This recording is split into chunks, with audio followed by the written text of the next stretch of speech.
I have asked the president and founder of Solle Naturals to come and talk to us tonight about one such tool that we can use, and that is adaptogens and how specifically they can help us to regulate that mind and body process. Thank you, Erica. I'm just pondering 1,000 thoughts as I listen to your teaching. Such amazing information. I wish everyone could hear it. I think that could happen with the way you're organized. I hope it does, because I just wish everyone could hear this. But I'm thinking about adaptogens, and one way my mind always goes to a quote by, I think, two of the most famous researchers. They probably have published more on adaptogens than anyone else when you dig into it, even though they weren't the scientists who give names to these particular classes of herbs. But they said it's a new class of herb. Now, this is in 1999, which cracks me up, but they didn't say that the herbs were new. But I think the classification, it was. And they talked about how they are regulators, which help the body adapt to environmental factors and not be damaged by them. They said more than just that, but that was part of it. And so that thought occurred to me as I'm listening to Erica. And I guess the way that I could present my perspective and some of my experience and our experience here at Solle with adaptogens, if you're newer and you're listening to this for the first time, or hearing about Solle for the first time, several adaptogens are part of every formula. And there's a reason for that. And really, the reason is kind of what Eric has taught us tonight. But I always try to remember the qualities of adaptogens. The object that helps me remember is your hand, the 5 fingers of your hand, 5 attributes. You won't always find 5 attributes. I will admit this. Oftentimes they'll mention 3 or 4. But to me, and in all the years now that we've been involved with this, I'm going to give you 5. And I think when you think about these attributes, you see how they line up with what Eric has taught us tonight. So the first attribute is that they are safe for daily use, or another way of putting that is they're safe for the level of use needed to bring that balance. And I think, what do I mean by balance? A state of safety, the autonomic nervous system feeling a state of safety.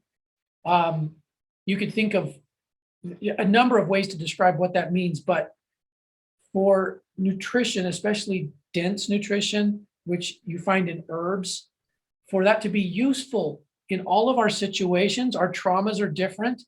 We have to be able to use the amount needed for our situation. And it also depends on how long, right? We've been dealing with it, et cetera. It's all these different factors, like Erica said. So safe for daily use is, in a Chinese philosophy, they would call them superior herbs. Superior meaning they can be used at the levels needed. And so you don't need to fear about the amount or the frequency. So that's the first, that's the thumb.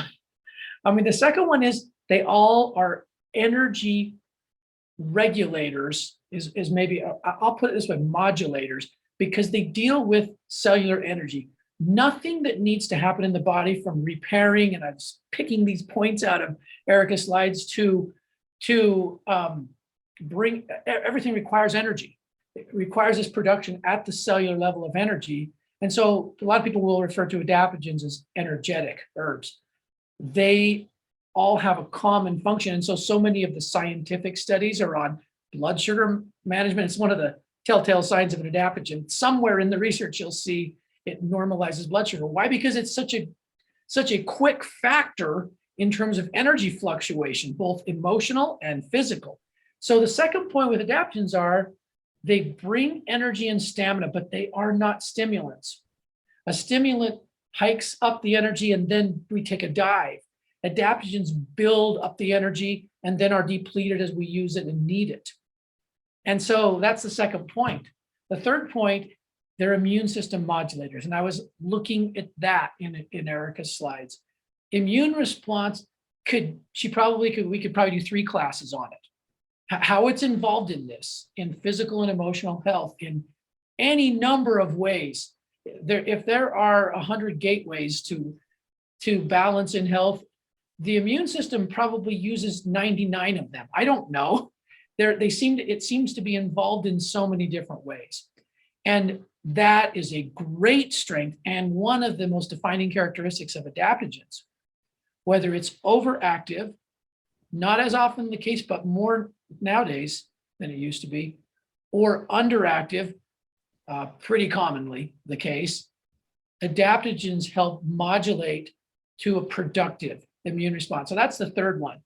Then the fourth one, adaptogens are loaded with many active components.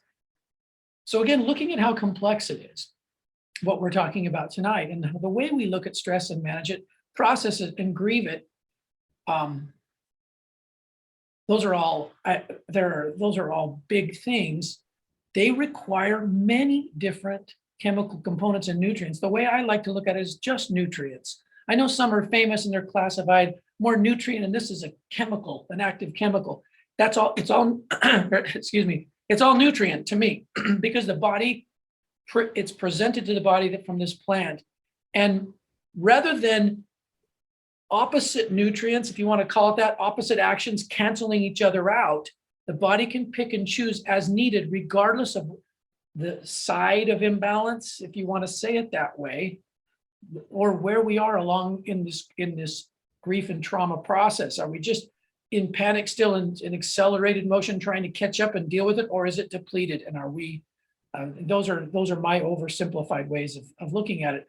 Well, it doesn't matter with adaptogens. It doesn't matter because they have such a wide variety of components.